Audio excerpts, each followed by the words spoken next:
মঞ্চে ডাকবো। সে হচ্ছেন আমাদের ইএলএস মার্কেটিং এর একজন অন্যতম leader, none other than Mr. Poshan sir. So I request you, Poshan sir, please come on the stage. So thank you so much, Poshan sir. Poshan sir के সংক্ষেপে কিছু বক্তব্য রাখার জন্য অনুরোধ করব। থ্যাংক ইউ রিদি স্যার। ভালো আছেন সবাই? স্যার খুব সুন্দর কথা বলেছে, তাই না? স্যারের মতন অত সুন্দর হয়তো কথা বলতে পারি না, কারণ আপনাদের মতন প্রত্যন্ত গ্রাম থেকে আমি এখানে এসেছি।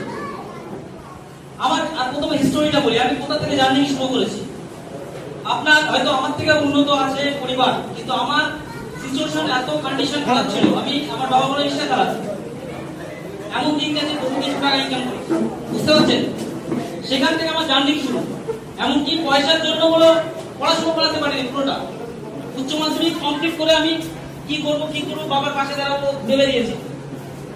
আর আমার ছোটবেলাতে স্বপ্ন ছিল আমি জীবনে একটা বড় কিছু করব, কিন্তু সেরকম প্ল্যাটফর্ম পাচ্ছিলাম না। প্রচুর পরীক্ষা দিয়েছি কিন্তু কিছু হয়নি, কারণ এখন যা সিচুয়েশন কন্ডিশন হচ্ছে, সেখানে আপনার যদি যোগাযোগ ভালো থাকে তাহলে চাকরি পাবেন, দ্বিতীয়ত আপনার মানি পাওয়া থাকতে হবে, তাহলে আপনি চাকরি পাবেন, তাছাড়া কোনো কিছু করার নেই।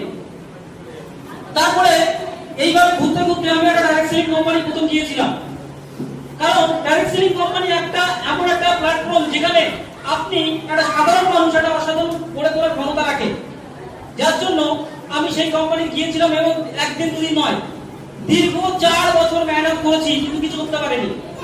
তারপরে ব্যর্থতার ফলে বাড়িতে চলে এসেছি, আবার ডিপ্রেশনে পড়েছি, কি করব? বাবার হাত তো ধরতে হবে, কারণ ডেলি একটা পরিবারে যে 200 টাকা ইনকাম হয়, সেই পরিবারটা কিভাবে চলে? এখন তো সিচুয়েশন বুঝতেই পারছেন। এদিক ওদিক ঘুরেছি, বিভিন্ন বন্ধুর সঙ্গে নেশা, এমন কোনো নেশা নেই যে এই ব্যক্তিটা করতো না।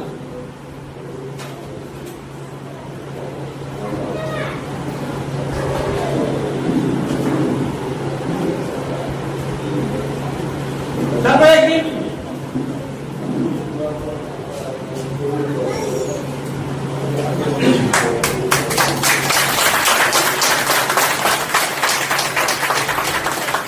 একটা কথা ভাববেন, জীবনে যদি বড় কিছু করতে হয়, সঙ্গ দোষটা ঠিক রাখতে হবে। আর আমরা ভারতবর্ষের বেশিরভাগ মানুষ সঙ্গ দোষের জন্য খারাপ হয়ে যায়। কারণটা আমি বলে দিই, আপনি যদি একজন প্রফেশনাল চোর হতে চান, একটা চোরের সঙ্গে কন্টিনিউ থাকবে, সে কি করছে, কি প্রসেসে চুরি করছে সেটা জানবেন, অটোমেটিকলি পরবর্তী চোর আপনি হয়ে যাবে, এটা কনফার্ম। আপনি যদি একটা সাধু হতে চান, সাধু কি করছে, কি খাচ্ছে, কি পোশাক করছে, কি শিখে কথা বলছে সেটা করবেন, আনেওয়ালা টাইমে আপনিও সেই সাধু পরিণত হবে। সেম প্রসেসে আমি যখন এই বিজনেসটা প্রথম দেখলাম যে ডাইরেক্ট সেলিং তো বহু আছে ভারতবর্ষে, ওয়ার্ল্ডে বহু কোম্পানি আছে, কিন্তু সেখানে খাও আর মাখো প্রোডাক্ট, এছাড়া কোনো প্রোডাক্ট নেই।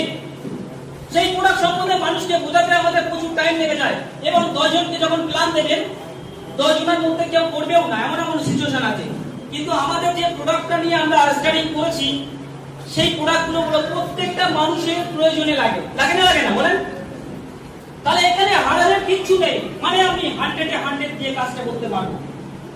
যখন আমি বুঝলাম 3টে মাস একটা জয়েনি হয়নি, এই যে আমি একসাথে মেনে গেছি, 3 মাস কন্টিনিউ এফেক্ট রেখেছি, বাড়ির লোক গাল দিয়েছে, বাবার পকেটে টাকা নিয়ে চুরি করে প্ল্যান দিতে গেছে,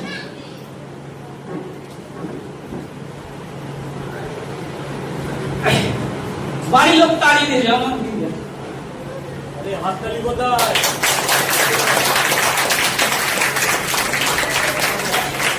তারপরে বুঝলাম যে বিভিন্ন যারা সাকসেস আছে তাদের হিস্টোরি করতে থাকলাম, যেটা সাকসেস কেন, তাদের ভিডিও দেখতে থাকলাম, তাদের একটাই হিস্টোরি দেখলাম যে মেহনত আপনাকে কন্টিনিউ করতেই হবে যদি সাকসেস হতে হয়।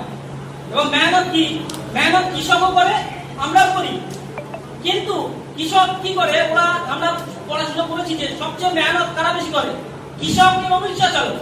কিন্তু বাস্তব রূপে দেখতে গেলে এরা কোনো বড় টাকা ইনকাম করতে পারে না। অন্যদিকে দেখেন, যারা নিজের টাইমটাকে মাল্টিপ্লাই করছে, বিজনেস করছে, তারা লাখো কোটি টাকা ইনকাম করছে। যখন আমি এইটা বুঝতে পারলাম যে একা মেহনত করে বড় কিছু করা সম্ভব নয়, তখন কন্টিনিউ এফেক্ট রাখলাম। আস্তে আস্তে 3 মাস পরে একটা জয়েনিং, 100টা প্ল্যান দেওয়ার পরে মাত্র 10 জন জয়েনিং। এই 10 জনের মধ্যে সবাই কাজ করেনি, 10 জনের মধ্যে মাত্র 2 থেকে 3 জন কাজ করেছে, আর এই 3 জন থেকে আজকে 850 থেকে 1500 সেন্টিং কাজ করতে আছে।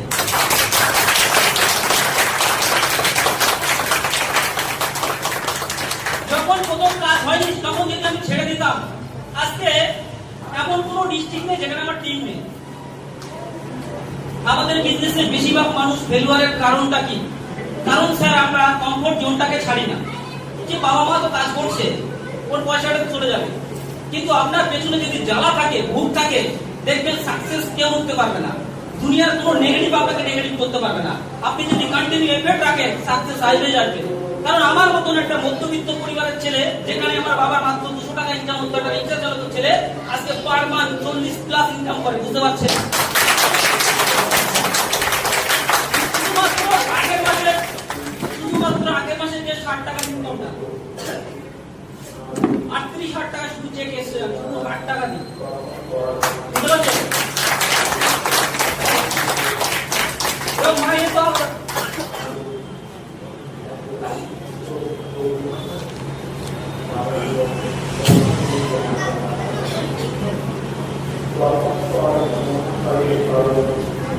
মাইনেটা তো বাদ দিলাম, সিরেফ 60 টাকার প্ল্যানটা বললাম।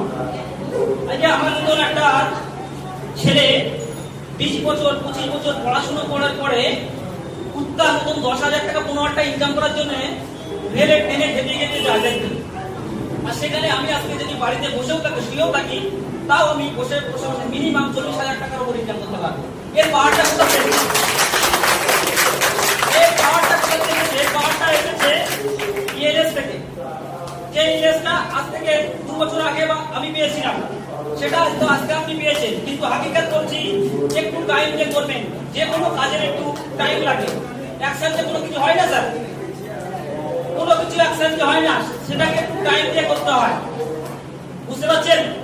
আর আমি টাইম মাল্টিপ্লায়ার একটা রেশিও থাকে, এই রেশিওর জন্য বলে আজকে এই বিজনেস আমি সাকসেস। আজকে বলে ভারতবর্ষের 100টা মানুষের মধ্যে 80% মানে 80টা মানুষ একা মেহনত করে তো একা মেহনত যদি আপনি পার ডে 10 ঘন্টা কাজ করেন, এক মাসে কত হবে? 300 ঘন্টা হবে। তাহলে 12 ইনটু 300 মানে কি এক বছরে আপনার 3600 ঘন্টা কাজ হচ্ছে।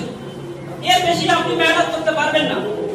এখন যে কাজটা করছেন, আপনি নিজে একবার ভাবেন, আনেওয়ালা 50 বছরও যদি করেন, আপনি জীবনে ফ্রি হতে পারবেন? যদি আপনার কাছে এটা হয় যে ফ্রি হতে পারবেন না, তাহলে আপনার জন্য ইএস কোম্পানি। কারণ আমি একটা ছোট রেশিও বলি স্যার, আপনি যদি মাসে 2 জয়েনিং করান, আর ওই 2 জয়েনিং কে যদি সঠিক প্রসেস, সঠিক জানকারি দেন, আমাদের থেকে যদি 12 মাসে যদি 1000 সেন্টিং হয়, তাহলে ওরা যদি পার ডে 1 ঘন্টা কাজ করে, যেটা আপনি সারা মাসে করতে পারছিলেন না, সেটা পার ডে 1000 ঘন্টা কাজ হচ্ছে। এর জন্য কোনো ইএলএস করবেন। টাইম মাল্টিপ্লায়ার বিশাল টাকা। কারণ আমরা কম বেশি কোনো সবাই কোনো না কোনো সিম ব্যবহার করছি, তাই না? আপনি রিচার্জ করছেন, আপনার টাকায় কেউ না কেউ বড়লোক হচ্ছে না? হচ্ছে তো। আপনি বাড়ি কেবল লাইন ব্যবহার করছেন, কিন্তু আপনার টাকায় কেউ না কেউ বড়লোক হচ্ছে। মানে এরা হলো টাইম মাল্টিপ্লাই করেছে, এরা লোককে জয়েনিং প্রসেস এনেছে। আপনারাও সেরকম একটা প্ল্যাটফর্ম পেয়েছেন, আপনি চাইলে কোনো সেখান থেকে অনেক কিছু করতে পারেন। বুঝতে পারছেন? বুঝতে পেরেছেন সবাই? তো যারা এখনো বুঝতে পারেননি, তাদেরকে বলবো অবশ্যই অফিসে গিয়ে জিনিসটাকে ক্লিয়ার হয়ে নেবেন। কারণ 2030-এর মধ্যে আমাদের কোম্পানি এমন একটা জায়গা করতে চলেছে, এখন যদি ছেড়ে চলে যান, তো হাকিকত বলছি আনেওয়ালা টাইমে আফসোস করবে। কারণ আপনার বাড়ির পাশে কেউ যে ডায়মন্ড হয়ে যাবে, তখন আপনি বুঝতে পারবেন।